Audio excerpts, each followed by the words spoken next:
Hello there, welcome to another episode of Middle and Earth with me, Lewis Marshall.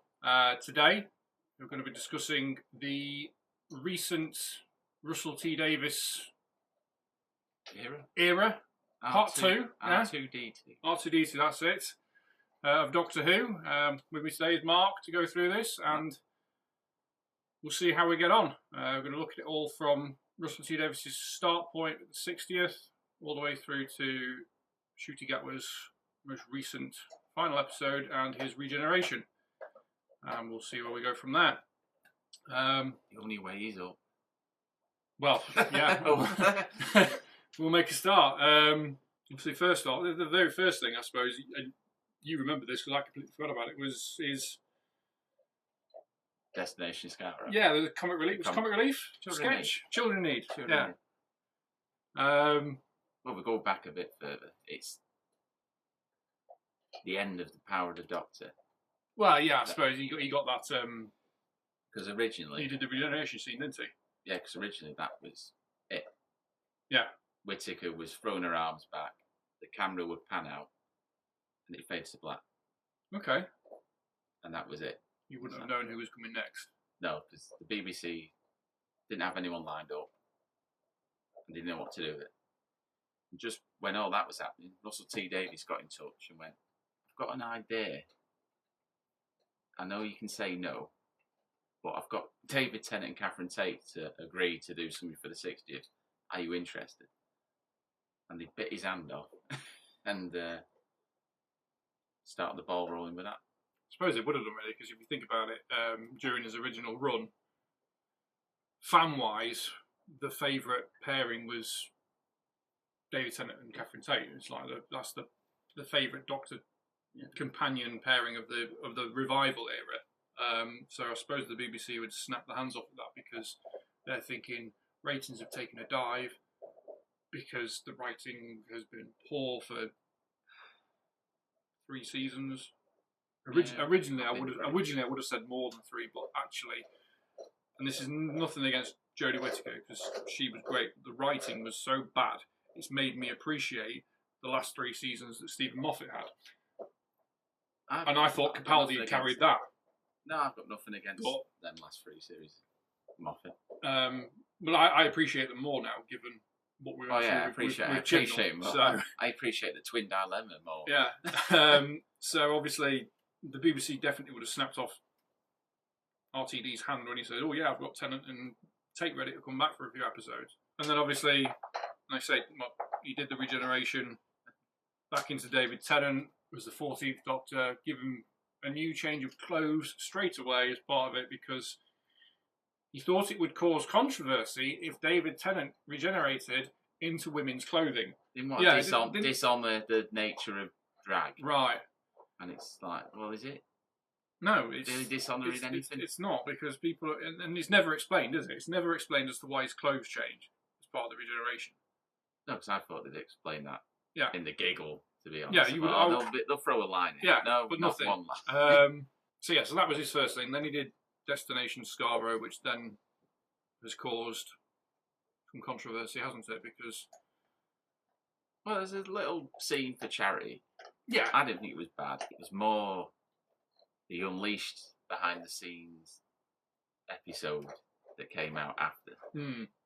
That's when a lot of people, that was like a red flag. And is that because of his comments about why he made the change to Davros, or? Yeah. Yeah. Especially, I'm able to walk, and most of the time anyway. And, I don't have much, I haven't got much of a fight in that corner, say. But when people with walking disabilities and other things are saying what a load of crap, I'm going to listen to them more than I am a Welsh writer, I'm afraid. Yeah. So if they're thinking this makes no sense, I'm in a wheelchair, I'm not angry about it. Neither should you. For those that aren't aware of this particular Unleashed, so Unleashed is the behind-the-scenes sort of mini-series for each episode. And for this particular charity scene that they did a little one afterwards. And Russell T Davies said that he made the change to have Davros no longer in his chair, his Dalek, base chair because he didn't want the audience to think that all disabled people are villains or something to that effect. So that's why they've made it so that Davros was able to walk again. And yeah, like you said, it's not gone down well because that's not what people are thinking. I don't see someone in the street, either in a wheelchair or on crutches, and go, "Nah, as a villain." It was just an unnecessary change. It was a bit of a red flag because you think, because some things in the Whittaker era, sort of social issues, shall we say, and everyone thought, oh, Russell T Davies is coming back. We're not going to be like that anymore. You know, it's going to be back to the glory days of 2008. And then he comes out with a comment like that, and it's like, oh, no, please don't. Now, point out at this point, obviously, Doctor Who, even back in the classic era, has always touched on social issues of the time and things like that. Something that it's always done. It's always done it in a bit of a subtle way. And then Chris Chibnall came along and lacked subtlety. Sort of threw it in your face, and you're thinking Russell T Davies is coming back. It's going to be a bit more subtle again. Unfortunately, it's not. Instant red flag then on. Yeah, that. And then we move. The episode itself, little scene, little bit of comedy, 8 out of 10. Yeah. Harmless, just a bit of fun for a charity. Bit of background as to how Davros went around developing the Daleks and things like that. Doctor turns up, gives the guy a plunger, and then they get the idea for the whole Dalek plunger thing. Yeah, I didn't mind that. And then we move on to Starbeast. So the start of the 60th specials. So for those that didn't see the comic relief, this is sort of your first full reintroduction to Tennant as the new 14th Doctor. Because this was adapted from comic strip. An old comic strip, wasn't it? Yeah. So, which is actually credit that in the opening when it gives you the title card, it says obviously written by Russell T Davies, and then it credits the comic writers. So, I thought that was actually kind of good that they've adapted something from sort of the expanded media. It's not the first time they've done it, but it's nice to acknowledge the comics. Yeah. Because the comics always seem to be the poor relation. They say it's acknowledging the comic strips that you get in Doctor Who magazine, and obviously they've got their own run as well, haven't they? Yeah, there's different companies always take the lease on, but it's nice Doctor Who magazine's the one that's been doing it for 40 odd years. Yeah. It's nice that they're finally acknowledging that side of the media that, like you say, doesn't get as much attention as what the TV series and I suppose the books do. What did you think to the meet? Was it Miriam Margolyes doing the voice and whatnot? Quite liked it. Yeah. They're obviously going to cast a name for that because the Big Finish audios have used that character before, and it's a different actress. Right. Okay. But obviously, it's the 60th. It's supposed to be a big reboot with Russell T Davies coming back, and it's just nice to have a name on the credits. Yeah, I would say you Tennant and Tate and Miriam Margolyes is in there.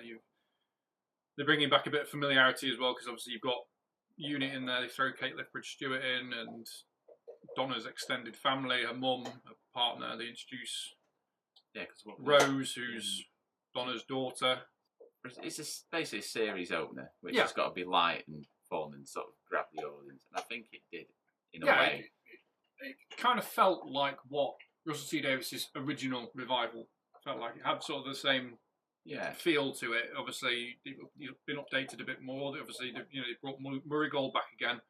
The music, he's updated the theme, so it sounds very much like it did back in Tennant's run, but it's got a bit more to it, just to give it. Well, yeah, the Disney money has definitely helped. But they've updated the theme, so it sounds a little bit better. Like I say, they've brought in characters that you're familiar with. So for those people that might be seeing it for the first time, which with the Disney money in worldwide, it would have been, it kind of had the same feel for us as what it did back in 2006, 7, 8. Sort of felt a bit like the old times, the nostalgia of it. And it gave us hope. It was all right, good start. You think it had a good feel. Then we move into Wild Blue Yonder. See, that was the mystery one. Yeah. Because the they announced, this episode 1's going to be adaptation of a comic. Episode 3, the toy maker's coming back, and then there was no proper information about episode 2, and everyone built it up and up, thinking, "Oh, Matt Smith's going to come back, Peter Capaldi's going to come back," and we didn't get that. No, we got just literally psychological horror. David Tennant and Donna Tate, and that was it. Yeah, Donna Tate, Catherine Tate, David Tennant and Catherine Tate. I don't know why I called it Donna Tate, but actually, when I first watched it, I was like, what have I just watched? It was just really, really, really weird. Well, having gone back and I've rewatched some of them recently, that was actually a really good episode when you think about it. Yeah, I enjoyed it. I enjoyed it at the time when it was on. Yeah, because obviously the premise is that Donna's thrown a cup of coffee over the TARDIS console. The TARDIS console has gone absolutely mad and sent them all the way to the very edge of the universe. It's this spaceship that's literally reached the boundary of the universe. It's empty. The only thing that's in there is a little robot, which is like really rusty. Kind of reminds me of Marvin from the Hitchhiker's Guide movie. Yeah, it's sort of that style. Big, round, bulbous head, really slow and depressed looking. And then there's just these two entities that it was all kind of a bit like Midnight in that it's an entity that's copying the Doctor and Donna and slowly becoming them. But then it's not just. Whereas Midnight just sort of replicates what it's saying and then starts to anticipate what it's going to have. This actually has all the memories and everything, doesn't it? Yeah, slowly and physical traits. Yeah, so it was again. It gave you sort of the feel of what had come before, completely different entity to the Midnight one, but it was good. It was a really bit of a weird episode. You kind of go over the Doctor's recent history and. Obviously, the flux from Jodie Whittaker's final series is discussed, and Gallifrey and things like that. So, I think that was quite a good middle episode, considering, like you say, you didn't know anything about it. No, there was nothing put out there at all. I mean, I was disappointed that there wasn't an old Doctor bobbing back. Yeah, would you have preferred that? Yeah, it's the 60th, isn't it? You sort of, it's half expected now that you think, all right, it's the big decade anniversary. See who's willing to come back. But then we had that in Power of the Doctor. You literally had nearly every classic Doctor back for a little scene. That felt more of a 60th than this trio of 60th story. Kind of did, yeah. Because I mean, you finish off the 60th trilogy with the Giggle, which brought back the toy maker, which you've not seen since 66. Yeah, because it was there sort of towards the end of Hartnell's run, wasn't it? Yeah. Obviously, Neil Patrick Harris is now playing the role of the toy maker. You do get the little flashbacks of which include from the original toy maker episode, which obviously you get a little bit of Hartnell in there and whatnot. But I get where you're coming from. You probably could have done with a classic Doctor making an appearance at some point. Just any of it, because everyone thought because they kept the information quiet about Blue Yonder. This is going to be the one where Capaldi bobs in for 2 minutes or something, and we didn't get that. No, but I enjoyed the Giggle. Obviously, at the end of Wild Blue Yonder, you got Bernard Cribbins making his final appearance. Yeah, that was nice. Which was a nice little nod, because obviously he's come back as Wilf, who's... Because he died about 18 months before? Yeah, he'd passed away, so he'd filmed that scene, but he then passed away before the episode was released, so it is now credited as being his final TV appearance, because that's the last thing he ever would have been seen on. He didn't do his scenes for the Giggle. No, he didn't. They didn't get time for that. So obviously when you see him at the very beginning of the Giggle, it's a body double, and you just sort of Donna references him, and you never actually see his face or anything. It was nice to see him, though. Yeah, he's like a fan favourite, Bernard Cribbins. He was the nation's grandfather. Okay, he'd been around for that long. Yeah, though. It's true. Yeah, I mean, he started in the 50s, probably. He did. Yes, and he was in the film version of the Dalek Invasion of Earth, wasn't he? Yeah, the Peter Cushing Yeah. one. Was it 2150 AD, the second one. Yeah. Yeah. So he's got that history with Doctor Who. Obviously, they then brought him back as Wilf. But yeah, the giggle was all right. I enjoyed it. I think the scenes between Tennant and Neil Patrick Harris are really good. He plays the role really well. And then you get towards the end. What did you make of the bi-generation? Awful. Did not like that idea whatsoever. And I think Russell wanted to do something different. Rather than have a past Doctor appear, he wanted a future Doctor. You think that can work? Yep. But why didn't he just have him appearing in his TARDIS from the future to help his past self out? I couldn't. And then he regenerates into his future self. Yeah, somehow. His actions from going back into the past make Tennant change. Cause a regeneration, yeah. Maybe something like that. But this, as opposed to the two of them being there. Yeah, this bi-generation thing. Splitting in a really weird. It's obviously we'll get into it a bit more later on, but it's obviously referenced in the Interstellar Song Contest and Wish World, isn't it? With the Rani also bi-generates. That little weird scene. She's like, "Well, you're kind of like my child because you came from me." It's just a bit weird. It just creates so much logic problems now. Yeah. Because anything, if we skip to the end of Ncut's last series, first series, I mean, Sutek and everything, he's struggling trying to save the day. You've literally got David Tennant sat in a deck chair in a backyard somewhere. Yeah, with his own TARDIS as well, because the TARDIS gets duplicated as well. So anything happens on modern day Earth, you've got two Doctors at straight the back away. of your head, you're thinking, well, David Tennant's Tennant doing a bit of gardening. Yeah. Why is he not sort of bobbing and going, I can solve this? And it's annoying because it just means that eventually they can turn around and go, oh, well, we'll just roll David Tennant out again because his Doctor's there. Yeah, we've seen a dip in viewership again. We'll just roll David Tennant out as his 14th Doctor. Does the 14th Doctor regenerate? If he gets killed, is he going to then regenerate into another Doctor? Or is he just going to die? It's created. It's another logic thing. Yeah. So what does happen? Does he change? Or does he just fade away? Yeah. That's what I mean. It's caused issues. Either way, so that you've got your 60th trilogy. Go back 10 years. Would you say that trilogy of episodes, was that better than the 50th or worse? Or just the same? No, the 50th was much better. For the 50th, yeah. It was a big event. And then we move into Ncuit Gatwa's 2 series.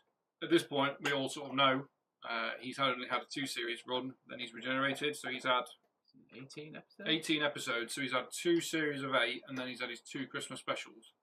And then within his 2 series of 8, there's 2 full-on Doctor Light episodes where he barely makes any appearance.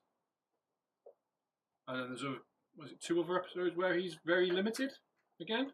In the second, yeah, I think there is. So in an 18-episode run, you're only really getting him for 14 episodes. When you cast a new actor as the Doctor, I would think you check availability. Yeah.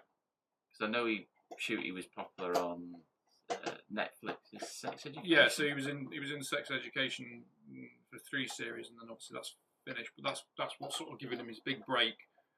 Then he went on to, I don't know how big a part it was, but he was in the Barbie movie. I think he sort of. I've never seen it. I've no interest in it.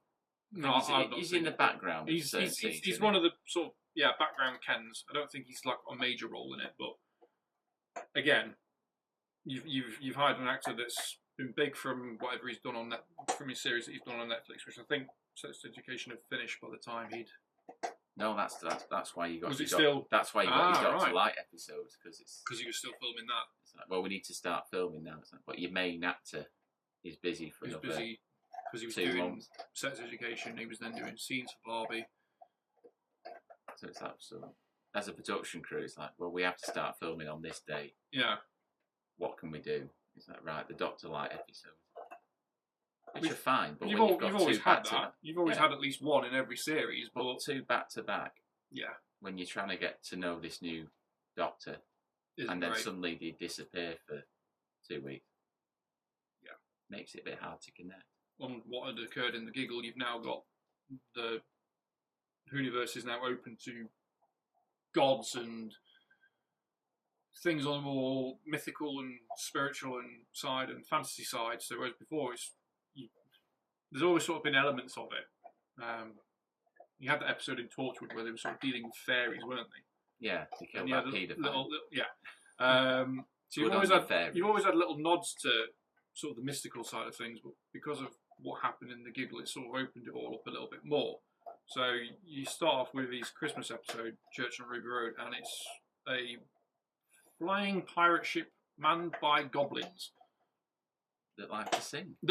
Yeah. We should actually, that little musical number that make it into the charts. Yeah, I'm not sure where it got to, but they released it for children. Yeah, so. Goblins eating a baby. What's more Christmas than that? Well, I mean, you had Gremlins, so it's sort of.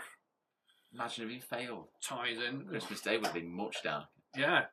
Oh, I'm sorry, Ruby. I couldn't stop the goblins from eating this baby that your mum's fostering for a day. Just a baby's basket with a hip bone in it. When's the turkey ready? Yeah, it was a bit odd. Obviously, they use it as the introduction to Ruby Sunday. You get a little bit of the Doctor. I think the issue is because you're launching a new Doctor on Christmas Day. Yeah. Your average person watching on Christmas Day are either full of turkey or half cut. Yeah. So you've got to try to make it light enough for your average viewer on Christmas Day to understand it. But you're also trying to launch a new era of a new Doctor. Which has worked, because obviously they did that with David Tennant. His first introduction as 10 was on Christmas Day, but... Yeah, it worked for him, but I don't think it worked for No, it shooting. wasn't the best. Well, he wasn't recovering from regeneration, he just was there. This is true, yeah. There's another thing, isn't it? Normally you have your post-regeneration Doctor is coming to terms with who they are. I mean, like you said, Tennant was in bed for 45 minutes. Yeah, whereas Shooty, because of the bi-generation, is just literally, I'm straight away myself. There's no... I suppose what you could say, when the Doctor recovering from the post-regeneration enables the actor to sort of develop the character that they're going to play. You sort of see that through, let's say that the Christmas Invasion, you see David Tennant's Doctor sort of slowly become who he's going to be. Same with Matt Smith's, same with Peter Capaldi, whereas Shooty's just jumped straight in and gone, this is my Doctor, this is how I'm going to play it. Going off memory, his introduction, he's on the dance floor. Yes, he's dancing. So you get a few shots of Ruby in a bar, or she's DJing or not, and the Doctor's dancing, and then he's catching a drink with his Spider-Man-like reflexes. Then he gets a snowman head dropped on him by goblins. It was a bit odd. There was no sort of developing his character like you would get in a first Doctor episode after regeneration. There's no build up for the character. No, that's for your viewers to go, all right, he's going to be like this. This is what he's going to be like. It's just straight in. Space Babies. Should we just skip over it because it was awful? It was just terrible. Well, it feels like the BBC shot themselves in the foot with that. They've teamed up with Disney. Big budget. Big reboot. So, right, your new guy starts on Christmas Day, and then you're going to have nothing with him for, 4 or 5 months? Yes, it was Christmas, and then the Space Babies came out in May, so a good 5-month gap. I mean, that's too long a gap. Yeah. I know we had that before, but this was advertised as the big reboot. Disney's involved. Huge budget, huge special effects. Here's your new guy. This is going to be the new set of adventures. By the way, you're going to have 5 months now. Yeah. It sort of destroyed any momentum. Yeah, and then it's introduced with an episode about a baby farm, which is a space station above some planet, and the monster is made of bogies. I mean, I think that that episode is the reason I'm still drinking. I mean, it just, again, it was another bad choice. It's like, right, so you've waited 5 months, your big reboot series, and what? Talking real bad CGI talking babies. So I imagine like your like Andrex adverts or fairy adverts where you've got a baby and then it's a really bad CGI mouth moving because they want the baby to talk. It's literally that. Even with the Disney money, the it was talking like that. dogs on the adverts have better like CGI that. than that. Terrible. It's terrible. And they're fighting a bogey monster, which they dubbed the Boogeyman. So even the dog don't like it. So it was poor. So we'll very quickly move on from Space Babies. You then get Devil's Cord, which I'm 50-50 on. I thought the first half of it was really good. You got the Doctor and Ruby travelling back to the 60s. So you got a nice sort of time period, historical episode based on that. I thought it was a bit early in the run to go back and introduce another god, considering 2 episodes ago you got the Toy Maker, the god of games, and now you've got Maestro, the god of music. I thought it brought it in too soon.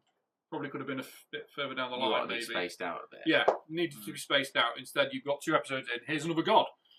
Well, it's shorter series now. It is a shorter series, but I still think you've only got 8 episodes. You could have had that 13, 12. Maybe episode 4, just so it's spaced out a bit more.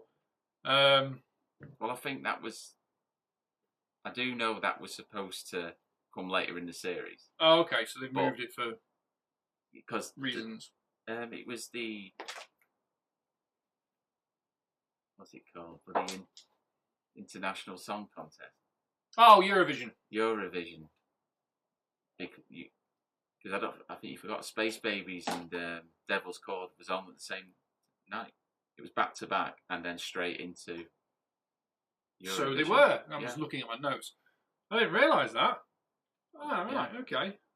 So it's definitely too soon then if it's literally the same night. Okay, so dog interruption over. Devil's Cord. So the back end of it, I thought was a bit odd, if I'm honest, because you've got the Doctor and Ruby having the music battle with Maestro, where they're literally playing instruments and throwing musical notes at each other. Type thing. It was almost like that scene in the end of Multiverse of Madness with Doctor Strange going off against Sinister Strange, and it's a music battle and they're just throwing chords and whatnot at each other. Just quite like that.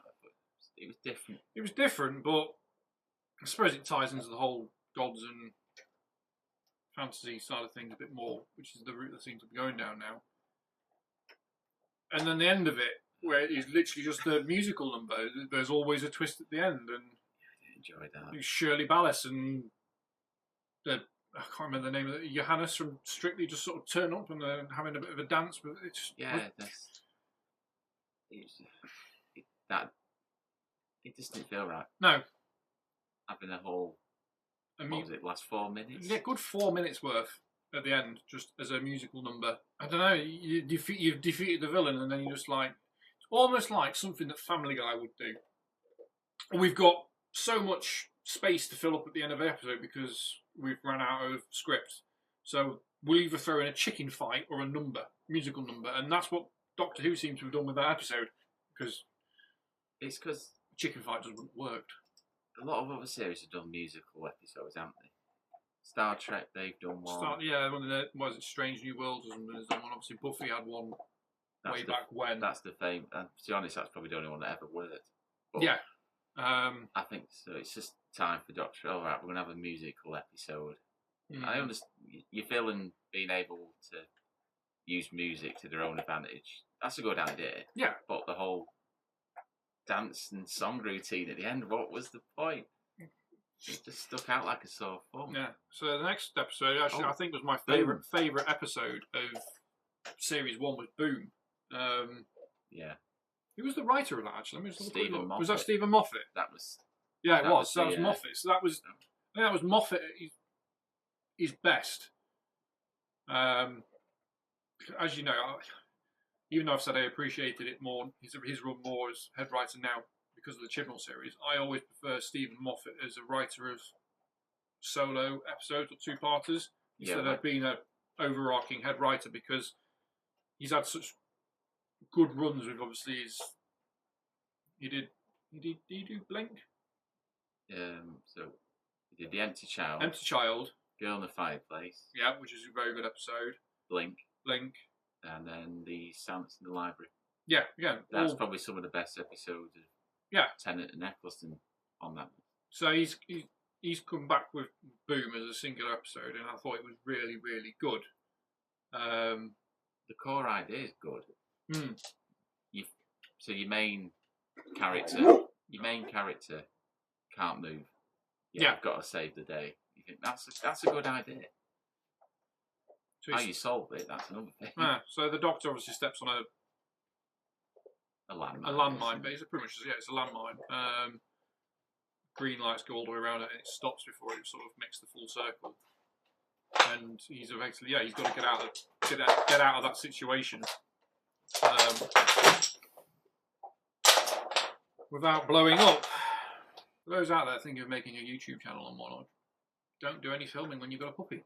The fact that he's stood on a landmine, he can't move because he makes any further movements or adds any additional weight to it, obviously it would blow up and whatnot. I think it adds to the tension and the drama, and typical Stephen Moffat trait in this episode as well. Obviously the companion dies and then comes back.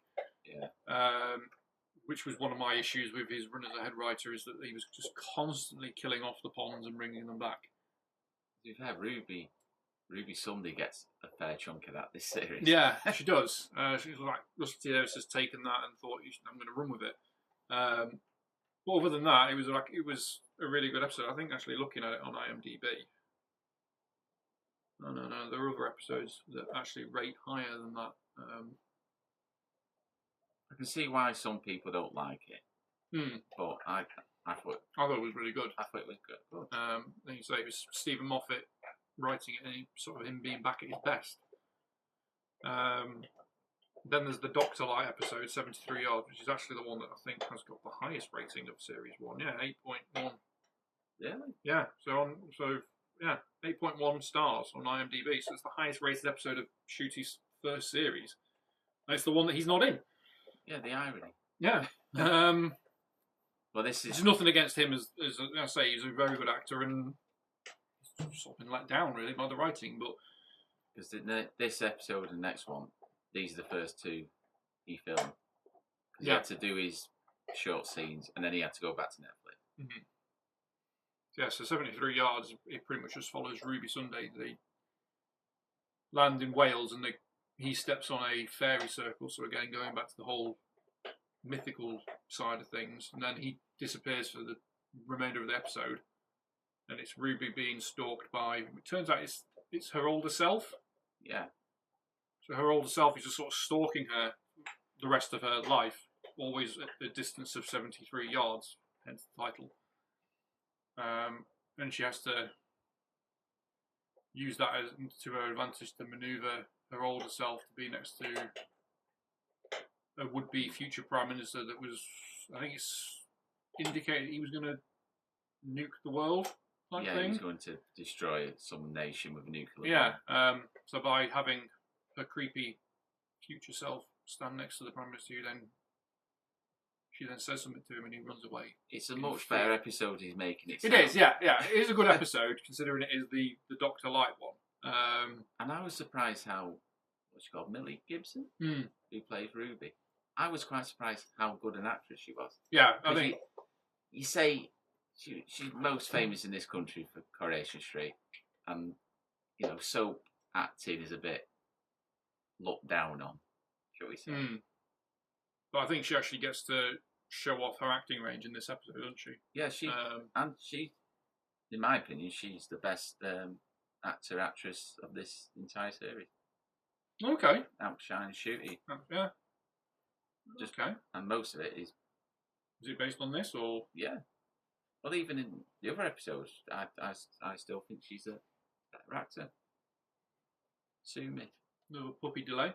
Dot and Bubble was I actually liked this episode a bit more than the rest of them. Again, it's another sort of Doctor-like one, as you've mentioned, because it was earlier in his production.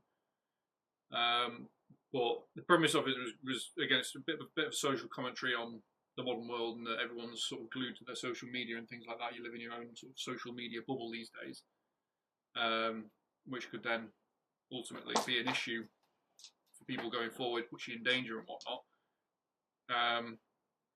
And then ultimately, at the end, it turns out that all the people in the media bubble were all racist. So the Doctor's trying to help this the girl, Lindy Pepper Bean, is the character's name. So they all sort of 15 to mid 20 people, all living in fine time. So they're all connected to this social media and whatnot. And you kind of pick up on it, don't you, early in the episode, when you see like all the people on her social media and whatnot, all very, very white. There's no one of any ethnicity or anything like that. So you sort of drop in the whole, they're a bit sort of white supremacist type people straight off. Yeah. But the Doctor still ends up trying to help them anyway. And then you get to the end of the episode where they flatly refuse his help because of the colour of his skin. And I think that's the first time that the Doctor's properly ever come up against sort of a form of racism, really, isn't it? Whether it's species related or anything else. To himself, yeah. Yeah. I don't even. It's where even in the audios and things like that, there's nothing. Well, to be honest, it's never had to happen before. No, because I suppose with them hiring Ncuit Gatwa, they had to have something where this is going to be addressed. There's sort of racism against the Doctor specifically. I thought it'd be a history one though. They don't. They say it in the future, where you wouldn't think it would be an issue. But then again, it's another way that Doctor Who's sort of commenting on society as we are now, because we're in 2025 and you wouldn't think that racism is an issue, but it is. Given where we are at the moment, politically and whatnot, it is becoming an issue again. So I suppose them writing it into Doctor Who, where Ncuit Gatwa was the Doctor, makes sense, and I thought it was done rather well. When it was first done, I was watching it and going, "Oh, this is utter crap." I'm hoping this giant slug eats her. And then I forgot about the slugs. Yeah, massive the slugs that eat people. Yeah, and they were real. They were filming out near our Chris's on the main street. Really? There's only one, but. Oh right, okay. So, I would have thought they would have just all been CGI. I didn't realise that they actually made a. I'm guessing they would have added CGI on tendrils and stuff, but the actual creature is actually full size and there on the street. That's pretty cool. But I didn't realise that. I was cheering the slugs on. Oh yeah, I was the whole time. You're thinking, eat them. Until they're in the underground, aren't they? Mm. And that character, I just can't remember the name of. Lindy, yeah. Lindy. The little ball. You find out that's what's killing people, don't you? Yeah. Basically, in alphabetical order. And she throws that other guy under the bus. That's when I went, "Oh, hang on, what's going on here?" Because the whole thing just turned. Yeah. It's like, whoa, this is something not right here. This might end up being good.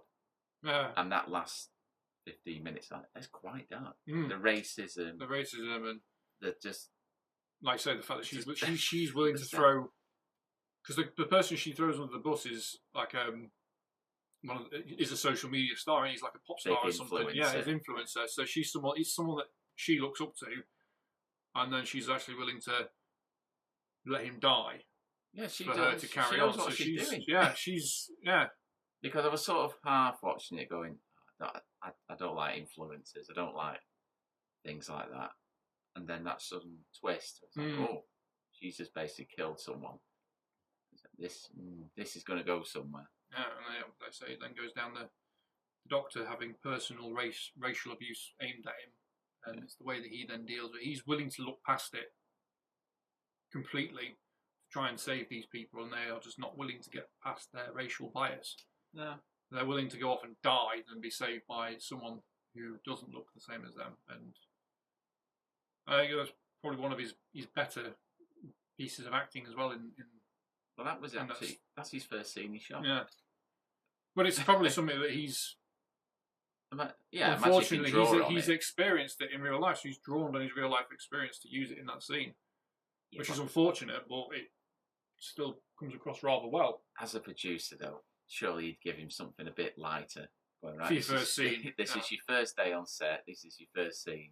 Oh, by the way, it's about racism and all the other shit. No, maybe. I mean, give him something light to start with. No, just straight in there, emotional core. But on the Unleashed episode after, I don't know if you remember it, they had to, whoever the actress is called, they introduced her, and they had to give a full-on explanation going, by the way, she's only playing a character. She's really nice in real life. You think, have we come to that level where you got to... no. I'm not making it up, it's on there. Can you imagine them? You imagine them doing that 10 years ago or so? Like, I can't remember the guy's name now. He plays Joffrey Baratheon. Oh, he's not actually a genocidal maniac that likes shooting crossbows at whores. He's just an actor. Yeah, it's like Anthony Hopkins. He's not actually Hitler. He's not actually a cannibal. He's just an actor. It just made me laugh. That. Moving on. So we're coming towards the end of the run of Series 1 then. You've got Rogue, which is a period drama. Again, I enjoyed it, but I think it was a bit... Some parts were a bit much. What did you make of the whole Dr. Rogue love story that was involved? Rushed. Yeah. In my opinion, Rogue's just the girl in the fireplace. So he's like Madame de Pompadour, but obviously male. Yeah. Did you ever get a sense that when they were first introducing the character of Rogue, were they trying to suggest that he was Captain Jack, but they had to recast him?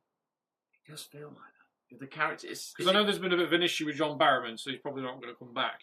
So when I first saw it, I was thinking, have they recast Captain Jack and they've had the Doctor run into him now much earlier in his timeline? I think it's because the characters are similar. Yeah. Because even if they did bring John Barrowman back for it, he knows that Jack wouldn't act like that with the Doctor. Because even now after he's been treated, in my opinion, poorly by the BBC and other companies, he knows what that character is now, and I don't think Captain Jack would fall in love with the Doctor like that. Okay.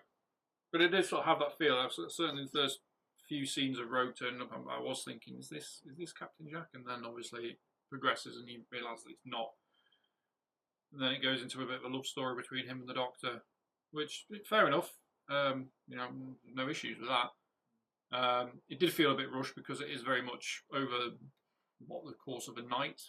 Yeah, there's a summer gala. Yeah, and obviously you could argue, well, the girl in the fireplace would have been rushed, but it makes a bit more sense that Madame de Pompadour would fall in love with the Doctor because obviously he's stepping into varying time periods. For him, it's a couple of hours. For her, but for her, it's a lifetime. So that kind of works. But it was all right. It was a good period episode, I suppose. It gave the BBC the chance to it looked great to come out with the costumes and things like that. And I've always enjoyed that about Doctor Who when they do go back in time, especially with the newer series.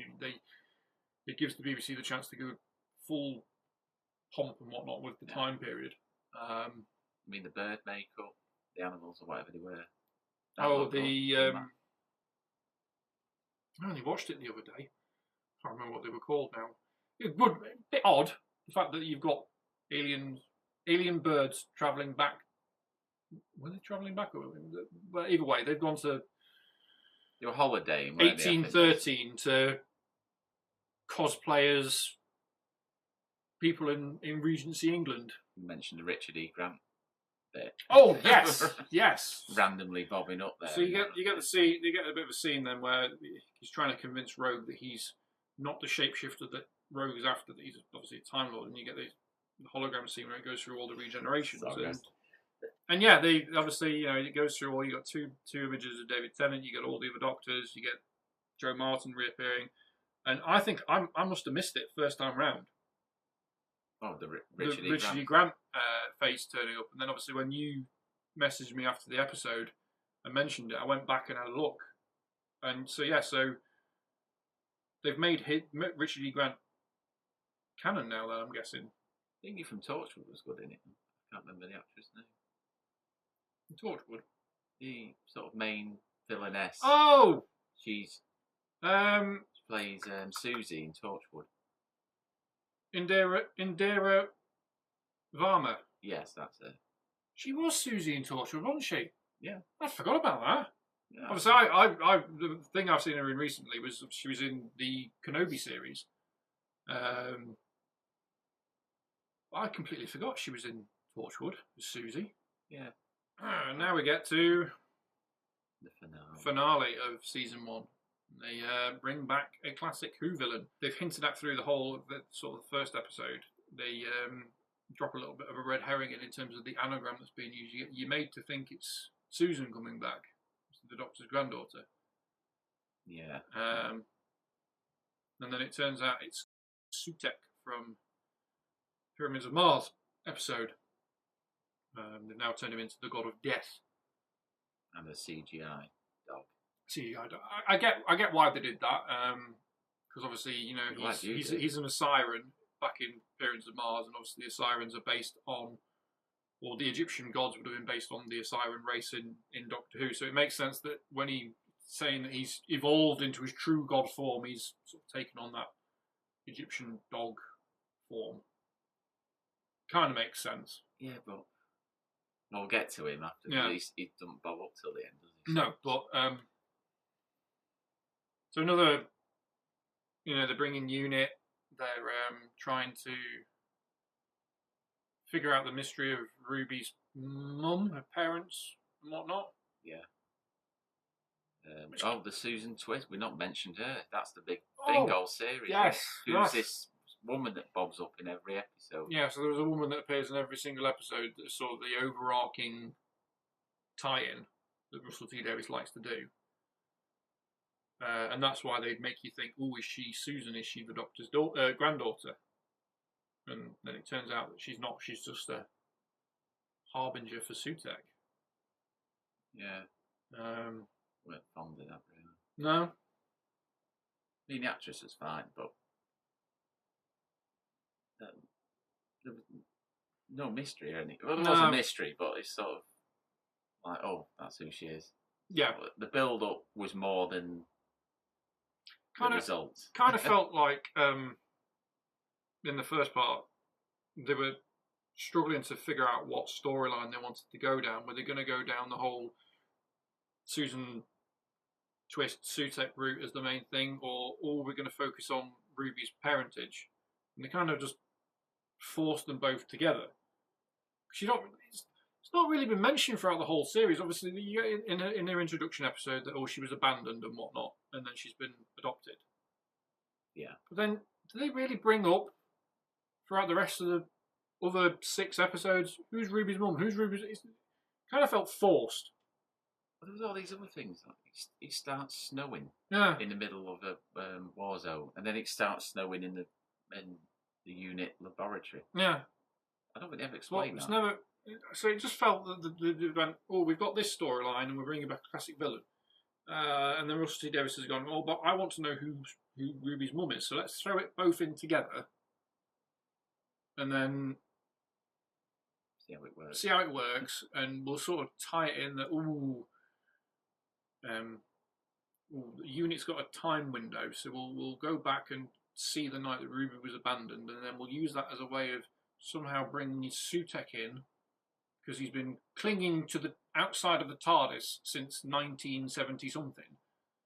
Yeah, that makes no sense. Always there, sort of hugging onto the TARDIS, which makes it really weird, because when you go back to it, when in Series 3, when Jack jumps onto the outside of the TARDIS and the TARDIS flies onto the end of the universe to Utopia. So when you think about it now, Captain Jack was sort of clinging onto Sutek's leg, not clinging onto the TARDIS. Yeah. It don't make sense anyway. Happiness Patrol, he gets his nails painted pink. Matt Smith's era, the TARDIS blows up. Yeah. So what happens to him then? Sutek must have blown up with the TARDIS. The Time War. What? So he's always there, just hugging always away. There, just waiting for his exact moment, and then it's just like, the Doctor's distracted now, trying to figure out who his companion's mum is. Now's my time to make an appearance. Yeah. Now as in my full godly dog form. And just, yeah. Well, I like the episode because you get all this, right, all this build up, and then at the end it's a big bag from the mid-70s. Yeah, I'm making it sound like I didn't enjoy it. I liked the build up to Sutek and his reveal and whatnot. Just don't like the fact that they've tried to intertwine it with a story about Ruby's parentage that you don't really get throughout the rest of the series. Just that's what felt forced. And then it's in the first episode, isn't it, when she's with Davina McCall on that. Yeah, the Christmas DNA episode. show. Yeah, and then it's sort of not mentioned really, a bit, and then that's it. But it's not like a running theme though throughout the series. It just seems like they've then just thrown it back in again at the end. But yeah, the Sutek reveal was good. Obviously, Susan Twist turns up to be his harbinger. There's another harbinger within Unit that then blow his dust of death across the world, and obviously he blows everyone. That's where you get the. I'm ignoring that. That's where you get. Obviously, Susan Twist is all over the universe. So wherever the TARDIS has landed, he's then manifested her in that time period. So he's effectively wiping out all of creation, which I suppose you could say is a very tenuous explanation as to why he clung onto the TARDIS for so long. He was waiting for the Doctor to land everywhere to then destroy all life in the universe through all of time. But again, as a side note, all that's happening, and David Tennant's Doctor still sat where is David Tennant's Doctor? He could be in the TARDIS, his TARDIS, all nice, sipping his tea, waiting for Donna to throw more over the console, or Rose, because she's hinted at having travels with him. Where's he? Why is he? Yeah. Anyway, Empire of Death, the finale. Crap. No, not crap. Underwhelming. Very underwhelming. Because that's always your issue with these 2-part finales. They build it up and build it up. Everyone's got their own idea of what's what, and then you watch it and it's like, yeah, this isn't what it never lives up to the first part, does it? Really? No. Did we need a scene about a woman and a metal spoon? No. What did that? I don't think it really did anything. Especially in the next scene, because he plugs it into that screen, and there's a continuity error where it cuts back to the screen, and the spoon's not even in it. So it's still... So you have this whole little scene about him getting a metal spoon off someone, and then it's gone in the next scene because of a continuity error. Yeah. Well done, Adolf Productions. Yeah, it was a bit underwhelming because you got the Doctor, Ruby, and Mel in the memory TARDIS, sort of dancing around the universe trying to evade Sutek, only for them to. So Mel ends up dying and becoming one of his dust blowers. See, it's hard to explain this story. Yeah, really. Ultimately, so they wrap it up where the way that the Doctor's able to beat Sutek is he has a magic whistle, and she blows, and then the TARDIS comes to him, and then he jumps into the TARDIS after attaching what looks like a normal dog lead, but ends up being this giant bungee rope to Sutek's dog collar, because obviously he's got a dog collar, and then they attach it to the TARDIS, and then he drags Sutek through the time vortex, and by doing that, it then reverses all the death that Sutek has ripped upon the universe. Somehow. Well, you're the god of death, I'm the god of life, or whatever, I think is something that the Doctor says. And by doing that, it's by having him sort of fly through the time vortex, clawing at it from side to side, that brings everyone back to life, and then kills Sutek at the same time. And it didn't make sense watching it. No. It makes sense listening to you say, tell you No. through it. It was just really underwhelming way to defeat a classic villain. It's almost like they've brought him back, and they've obviously, they've made him the god of death, potentially the ultimate villain, and it's just like, how do we get rid of him? You kill death. Kill death by having him fly through the time vortex again, which is sort of how they did it in Pyramids of Mars anyway, wasn't he? He was trapped in the time corridor and sent forward in time to his death. Yeah. So they've just sort of rehashed that ending from Pyramids of Mars and put it in this one. Basically, yeah. In a really bad way. And then they wrap up Ruby's storyline quick. Yeah. Like, you're special, and all this snow's happening and all this other stuff is happening to you because you're not special. That's what I took away from it. And then she's special because she's not special, which was massively underwhelming. Yeah, and then given that in her original opening episode with Davina and the whole, this must have been like, who do you think you are type thing. Well, there's no DNA on record for your mum or your dad or whatnot. Suddenly, Unit have got something, but it's got DNA for her mum. Oh, well, we've got much better technology than Channel 4 or whatever TV station Davina was working with. Yeah. So we found out who she is. Then they go off and see her mum in a coffee shop, and it's all hugs and crying, and she leaves. She decides that, oh, now we're going to go find my dad. I'm going to leave the TARDIS. Well, this is where we move into rumour territory that she was Millie Gibson Let her go. There was rumours. Well, there was two rumours. Either she was a bit prima donna, which I don't think she would be. Surely, as you spent most of your working career in a soap, and you get this big time role that could launch you in America. Why would you try and muck that up? Yeah. Or the other rumour is her and Ncuit didn't get on that well. Okay. And it creates such tension that they curtailed her story early by writing her out and just sort of having her reappear the odd episode in the second series. Because if you think about certain things happening in the next series, it makes more sense for Ruby to have gone through it all rather than this new Belinda. Yeah. Okay. That's just rude. There's no proof or anything, but when you think certain things do make sense when you think of that. I remember feeling at the end of that series that he was a bit underwhelmed by the whole lot. After being promised there's a reboot, it's going to be all these new things, and then the big bad at the end is a one-off villain from 1975. But it just felt flat. The whole series, there was a few high points, but I wasn't that impressed. I think the same could be said for series 2, really. As you look through it, sort of follows a similar pattern actually to series 1. So you've had the Christmas episode, which it was on. Yeah, that's the best we can say about it. It was on. Joy to the world. Well, the thing about that, they made a big thing of the young actress that was in Derry Girls. Yes. I don't know her name. They made, she's going to be the big star this Christmas and that. She was barely in it. And she was outshone by the actress that played the hotel manager. Oh, the manager, yeah, because she's in it. You say she's barely in it. This doctor spends most of his time living through one particular hotel until he's got to the point where he can then meet up with the companion for the episode who's barely there. And then at the end of it, she dies. Yeah. Turns into a star, I think it was, wasn't it? Yeah.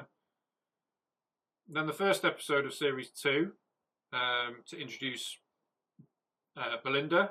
One thing I have noticed, now as we're getting on to series 2 and mentioning the second one, is Russell T Davies likes to rehash ideas from his original run. So Ruby is a young female blonde companion.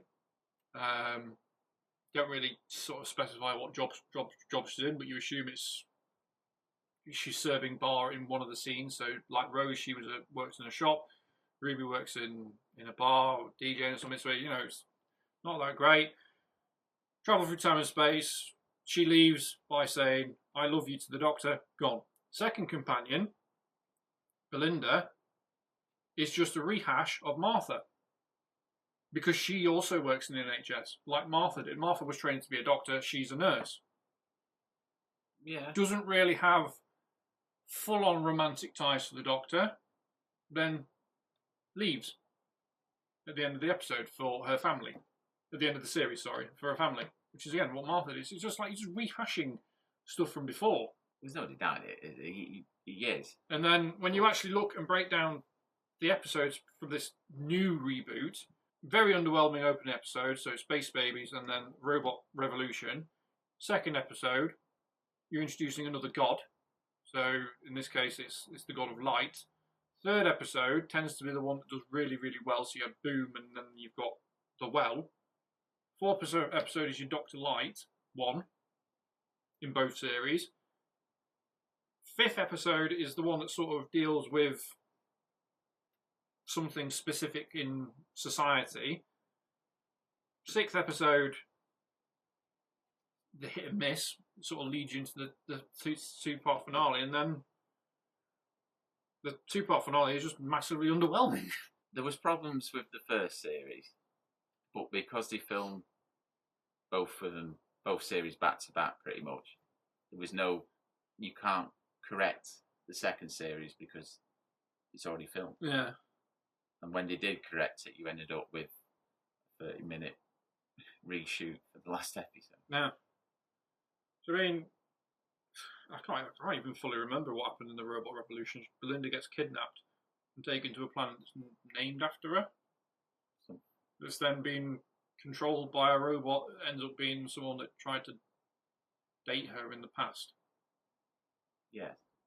It's the best way of describing it. But I quite enjoyed it. I was surprised how much I enjoyed that episode. Yeah. I didn't have after Joy to the World, I didn't have any high hopes. No.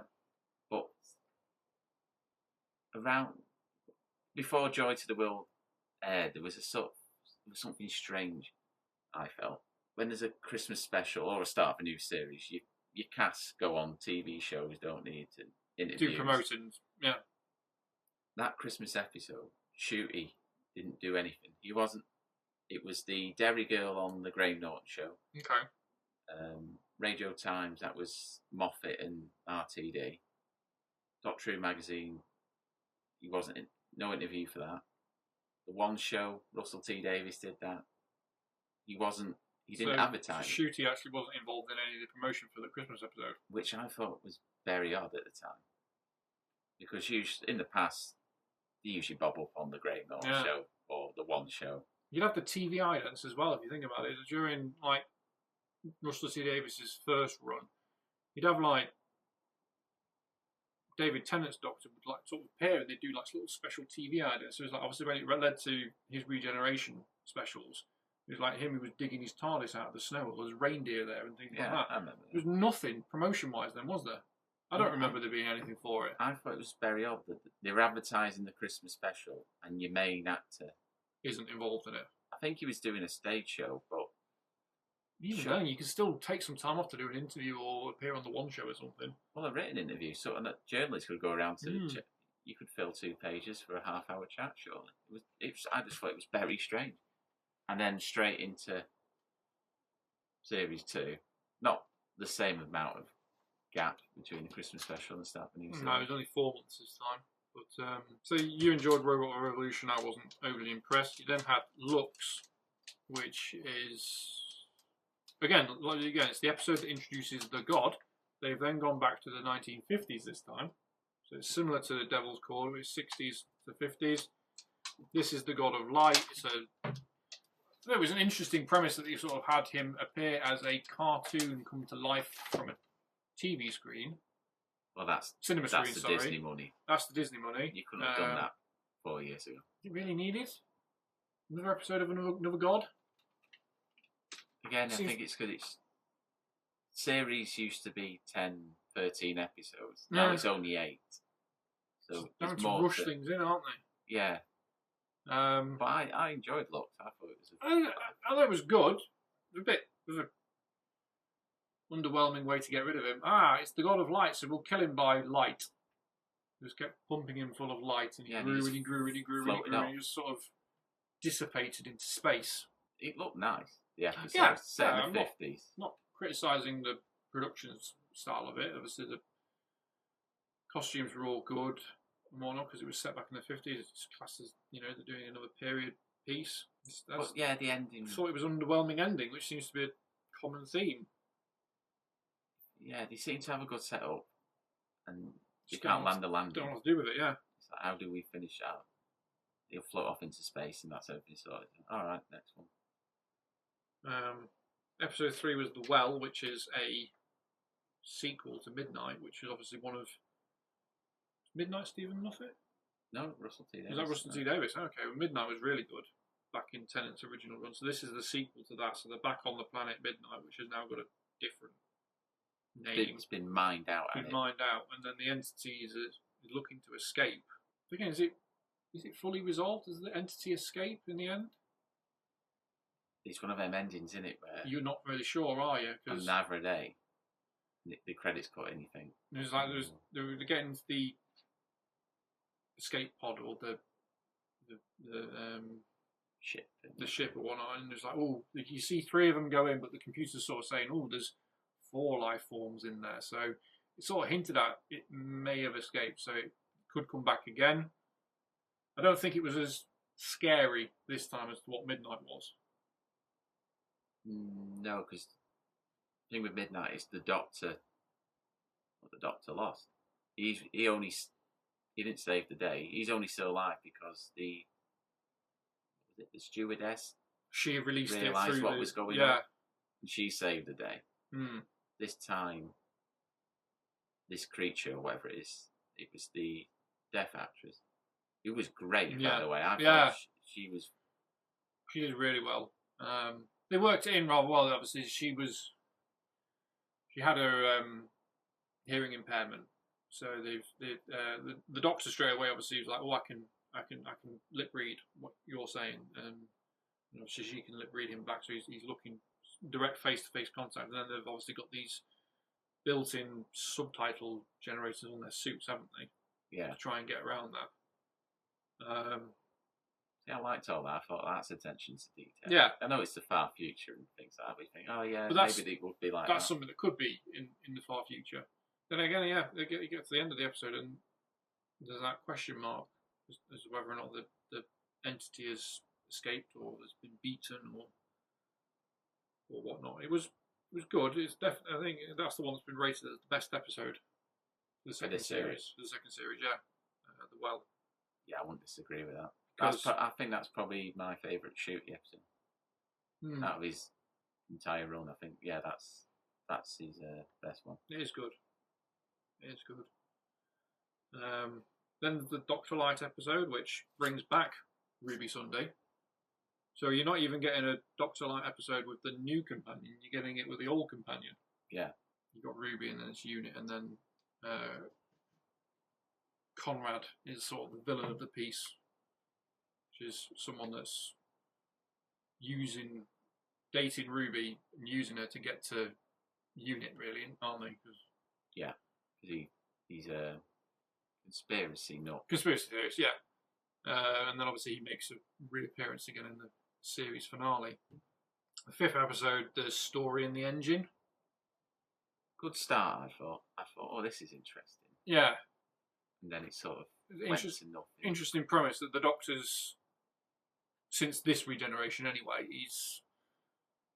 it alludes to the fact that he and Ruby and he and Belinda obviously had other adventures, and he's probably had adventures on his own, because he mentions that this is the place that he goes to on Earth.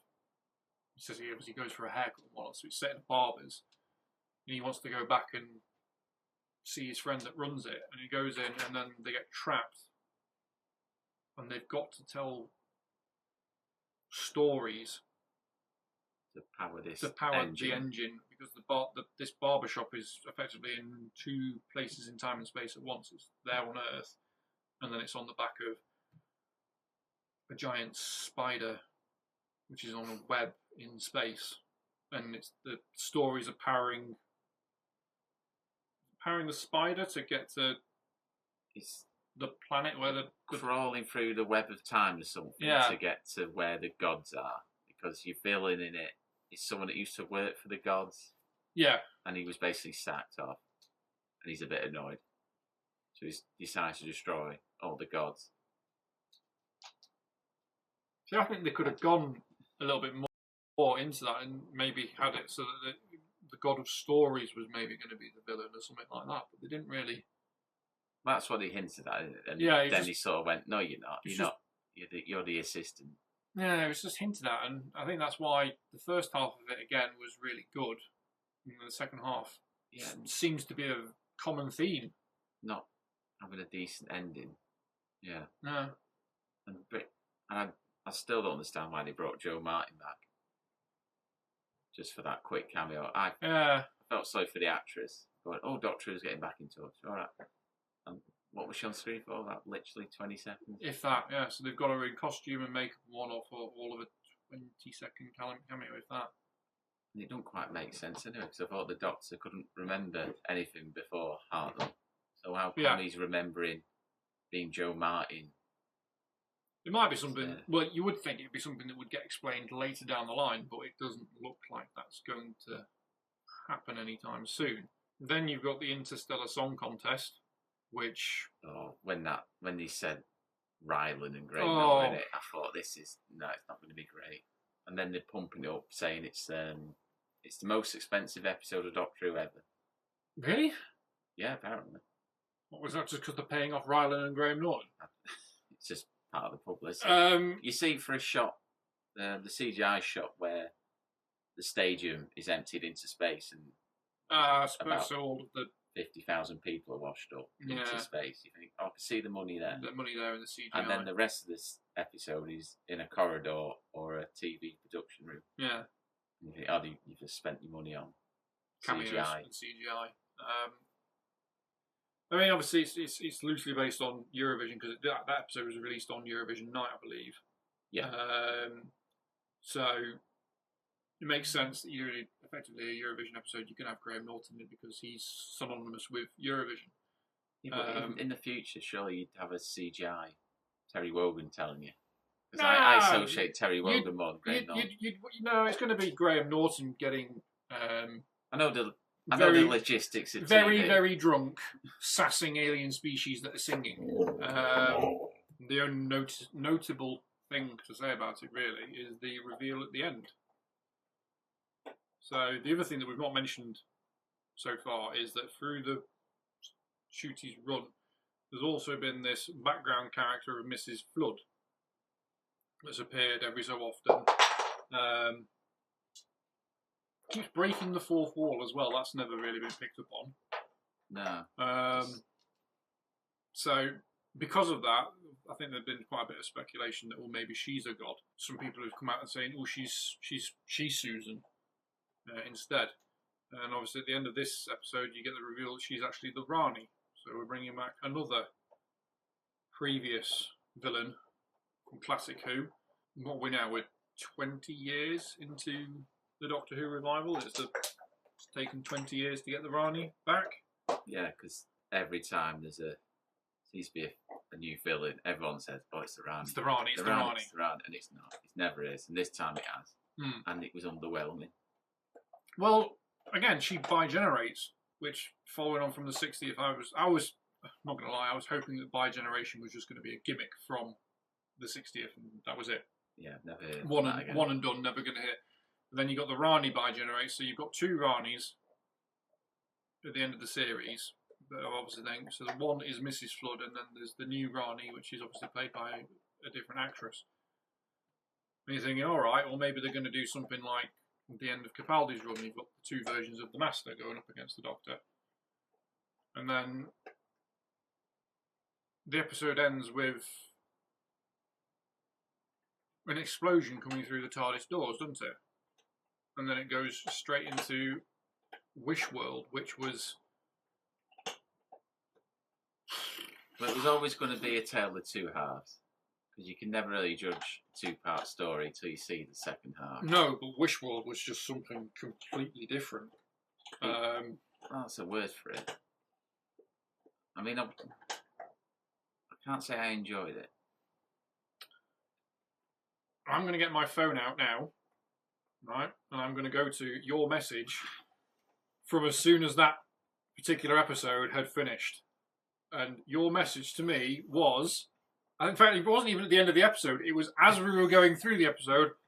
What the is going on? About 10 minutes in. 10 minutes in. I think I sent you that when they were putting yellow mugs in a bin. Yeah. It's like, what the hell am I watching? Obviously, my response was, I know, right? Although I've seen spoilers online, which I had. Annoyingly, I know what's going on. So the way that it's been running, for anyone that is watching overseas, over here is obviously the day before the episode, Russell T Davies will go onto Instagram and go, "This is your spoiler warning, because the new episode is going live on iPlayer and Disney Plus at midnight on the Saturday." But for those of us that are traditionalists and like to see Doctor Who when it comes on the TV at 6:30, 7 o'clock or whatever, we wait until it's broadcast on BBC One. But because it's already coming out at midnight the night before, he's putting out his little spoiler thing beforehand, and then annoyingly, he and the BBC then decide a minute after midnight they're going to start spoiling the episode. Yeah. So because it had already gone live, I'd woken up that Saturday morning before seeing the episode, and I'm just scrolling through TikTok or Instagram or whatever it was, and I've already seen that Omega's coming back before I've even watched the episode, because they decide that they're going to spoil. And this isn't just a criticism of Russell T Davies, this is a criticism of anything related to Disney now as a whole, because Marvel does it, Star Wars does it. As soon as the episode drops, they start spoiling it on the internet. But that's the problem, because of Disney, their involvement in it, they want it released at a certain time. Yeah, you got to sort of avoid certain things, because you know the Radio Times are just going to put a load of stuff online. They do it, yeah. Just to get clickbait clicks. But this is the thing, I think this is the biggest criticism that I have had of Russell T Davies coming back, is that, and we'll get into it a little bit more of it, but he's putting things in the episodes now for clickbait online, to get more interaction on the social medias than it is to actually get people watching the episode. He actually said that this week. Has he come out and said it now? To create content, I believe the phrase is. But yeah. Are you putting content before decent writing? I think he is now. Wish World certainly, to me, it is that, because they're all. It's effectively like an alternative reality where they're all in Conrad's world, where he obviously doesn't. He wants his ideal world. His ideal world. That was it. Yeah, because where he doesn't. Gay people though exist. People with disabilities. He's never even thought of. It's a fascist world, basically, isn't it? Yeah. Yeah. So like this weird. 1950s sort of housewife element. Sort of cartoon version of what the past was like. And obviously the Rani's behind it in the background, and it's that she's trying to bring Omega back from the Underverse, which is apparently where he now lives. Yeah, he left the antimatter universe to live in the Underverse.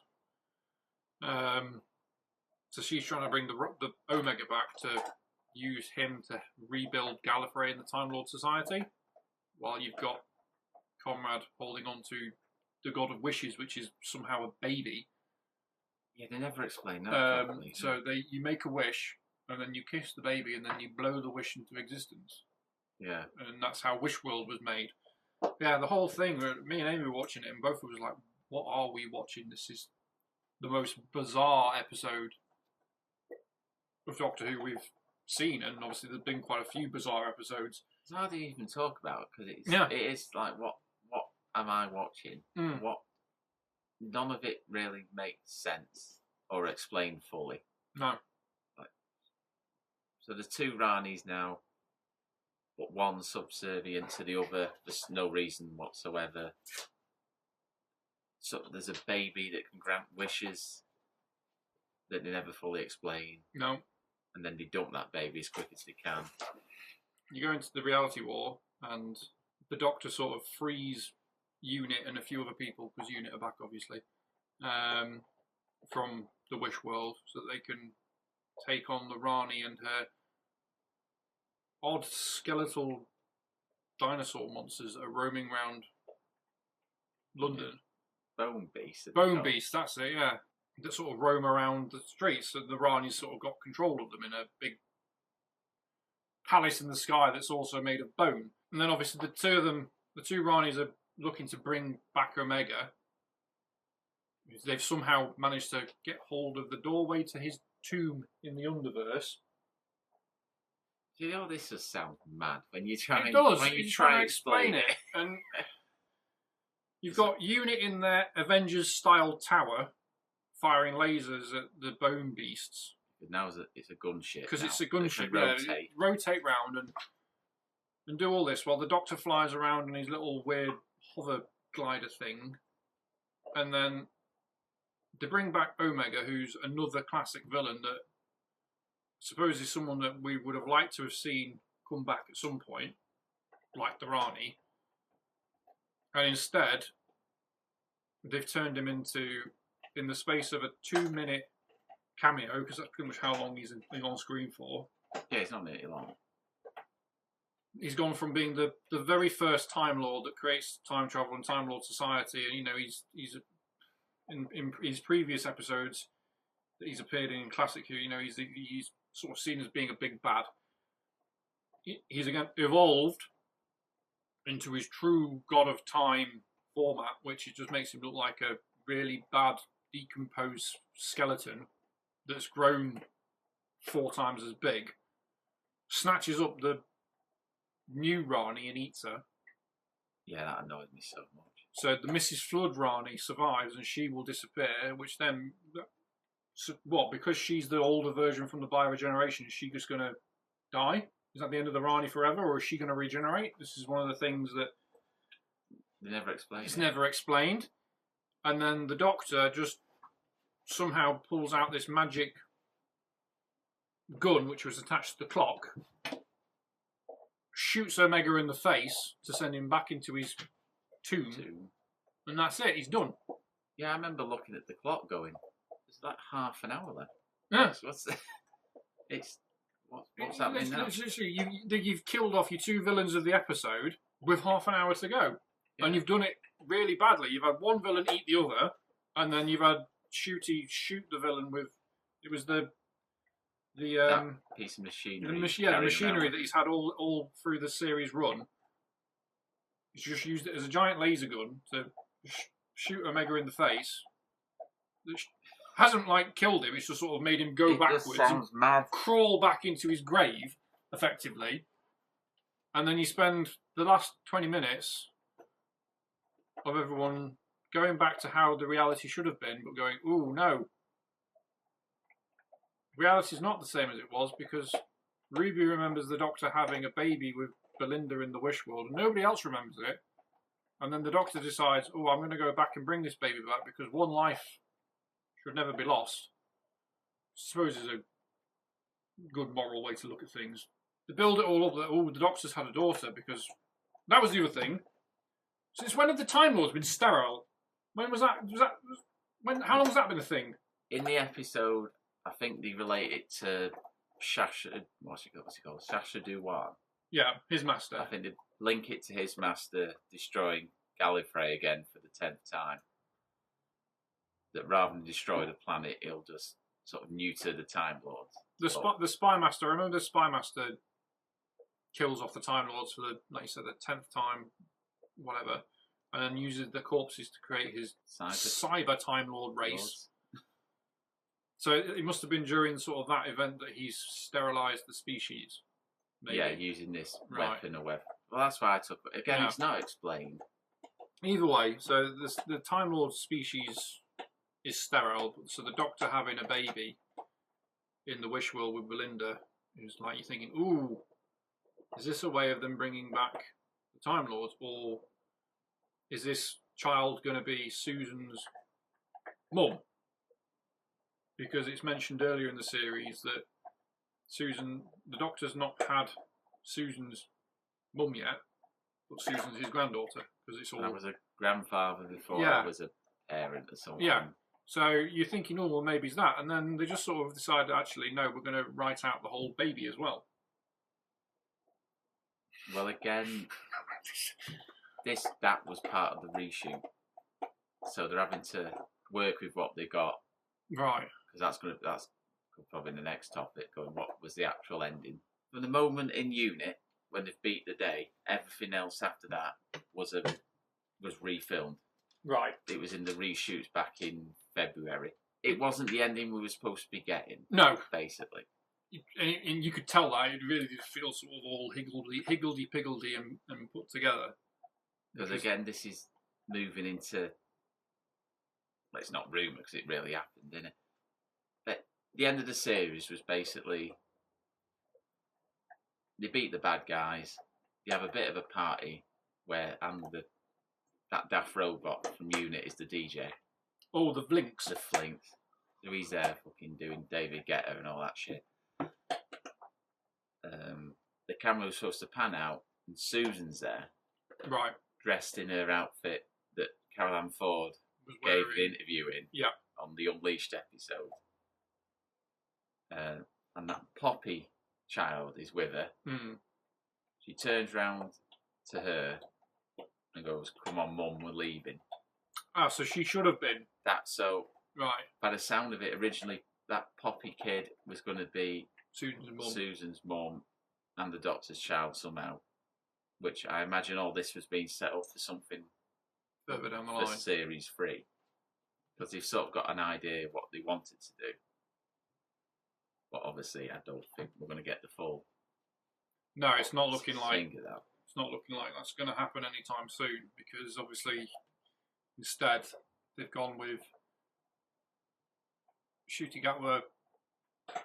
Fair enough, you know he wants to know what's going on. Is he going to have another job? Is he going to carry on with this into series 3, or is he going to have to look for more work? Because let's face it, he's going to have bills and mortgage he's like rent anyone else to pay. So with the uncertainty as to whether or not there is going to be a series 3, because the deal with Disney is now up after war between the land and the sea, and that's all up in the air. So yeah, he's gone, well, I'm going to have to go find new work. So he's then shot his regeneration scene, regenerated into Billie Piper.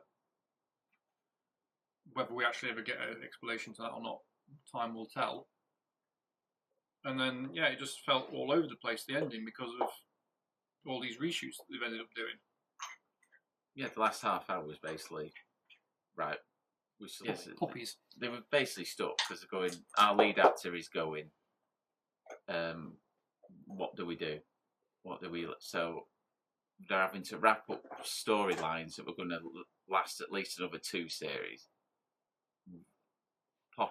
Poppy's things changed. So they just wrote her out. That storyline's pretty much gone now. Yeah, but, well, that from what was shown. Yeah. She's an Earth kid. It's Belinda's daughter now. So all that's been moved. All the Caroline Ford scenes they shot. Means nothing now. Scrap that probably, unless they're going to somehow reuse it if they come back and do something. But all that's been scrapped. You needed to finish. You needed to get rid of this Doctor because your guy's going. I suppose this leads me to ask you the question now. Obviously, we've seen the end of it. Ncutit's regenerated into Billie Piper.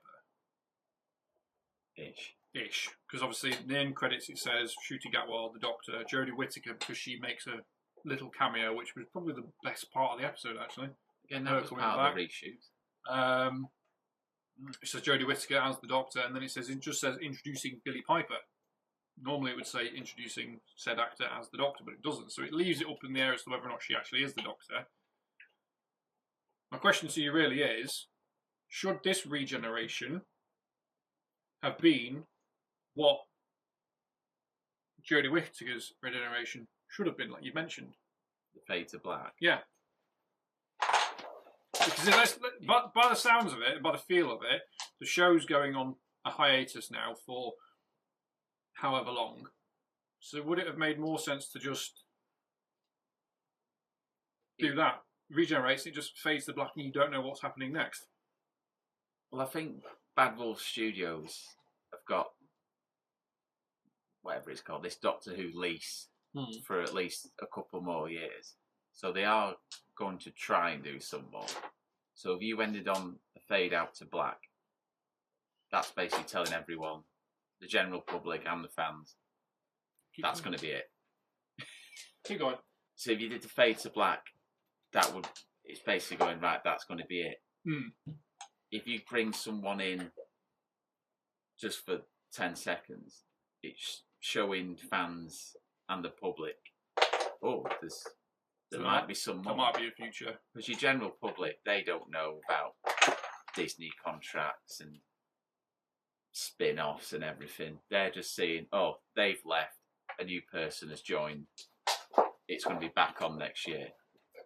If you get enough hype for this new person stepping into the role, maybe that would help BBC get a new partnership with Amazon, or maybe persuade Disney to re-sign, just something, just to create some hype.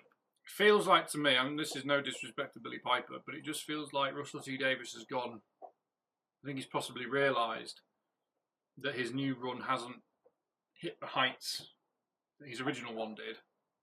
Yeah. His lead actor's left. He needs to bring somebody else in. I'll bring in Billie Piper. Almost like going back to the 60s, if I brought David Tennant and Catherine Tate back, I'll bring Billie Piper back in the hope that it then boosts the rating and generates more interest again. Any new Doctor stepping in is going to create some sort of buzz. Yeah. Well, by bringing in Billie Piper, who's obviously been in the series before, he's maybe hoping that that will also bring back some of the older fans from the earlier revival. It's going to be. It might be playing on the nostalgia side of it. I mean, if you were 10 in 2005, you're now 30. So maybe the 30-year-olds are going to go, I'll come and watch this, whatever's going to be, 3 specials or a Christmas special. I suppose then, the final 2 questions to ask. 1, what do you make of RDT2? As an era, it's been watchable. It's been okay. Mm-hmm. It's a step up from the last few years, but it's not met the heights of Davies's first run, which is always going to be an issue when you go back to something after a few years. Yep. Do you think he should have come back then, or should he have let somebody else take the helm? He should have done the 60th, that trilogy, and then maybe bring someone in. And he'd do like Stephen Moffat and just do the odd episode here and there. Yeah, like executive producer. Get that. Still have the money coming into the bank account, but bringing new people into it and bringing new energy. Okay. Rather than. Can't say that I disagree with any of that. I think you're right. And the last question being, is it time for a hiatus? Is it time for it to... Are we in 1989 again now? Is it time for Doctor Who to have a rest? Sort of. The brain says yes, but the heart says no. It needs something. Whether new people or a break. But I imagine that's what we're going to get anyway at the minute. I do say, though, no one sets out to make a bad show. No.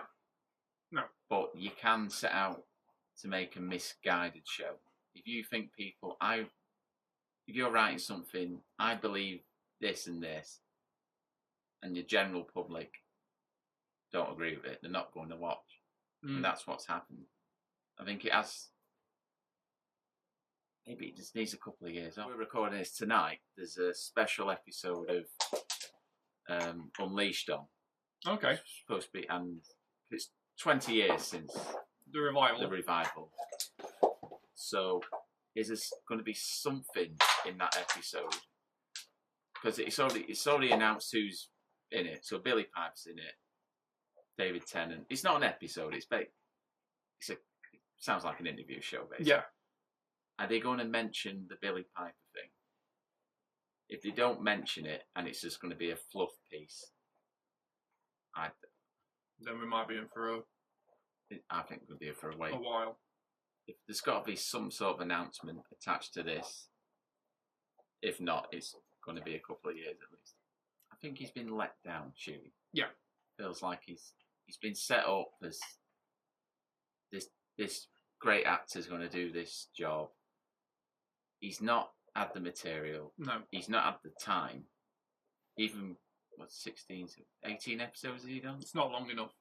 And 3 or 4 of them, he's not really in it. Yeah. There isn't I never had that attachment. I've never seen a regeneration and not felt something. Just actually about to mention that we were discussing this last week via message. Since the revival, at least anyway, obviously, classic Doctors, it depends on who they are, but each regeneration has sort of given you an emotional tie and pulled at the heartstrings, whereas this one hasn't. No, I didn't feel anything, and that's not anything against the way that Ncuti's acted it and doing that. It is purely because of the way that the writing has been, and you just haven't felt as attached to his Doctor as you have previous ones. Mainly because, like you say, if he's not been in 4 of his 18 episodes, yeah, just obviously people have connected to him, but yeah, I've not felt haven't. that. Yeah. But then you get John Hurt, who, he was probably on screen for like 10 minutes. Even in that, you felt when he started changing, he would have been good to stay around. There was that sort of, but you had Ncuit going on about joy and singing in the universe or whatever. Yeah. And just watching it going, just don't feel anything, really don't. It's just really strange. Yeah. But hopefully it will come back again in the future, near future maybe. And we'll see where it goes from there, but only time will tell. I'll tell you what I'd do though. If I was given the full reins, it's like I'd ignore the Billie Piper thing. I would just bring in a new Doctor. Yep. And then move from there. I wouldn't I'd treat it like Christopher Eccleston. Yeah. Like another revival. Then in the future, if you want to link it back to something for the fans, you could, but just go back to basics. It's been done before and it worked, so maybe it would work again. Yeah. But, give us your thoughts. Did you enjoy Ncuti's run? Was he let down by poor writing? What do you want to see next? Let us know. Drop a message in the comments or on the socials. Don't forget to follow us on our social medias: TikTok, Instagram, Twitter, and we will look to see you again soon. Thank you very much for watching here on Midland Earth. Bye for now.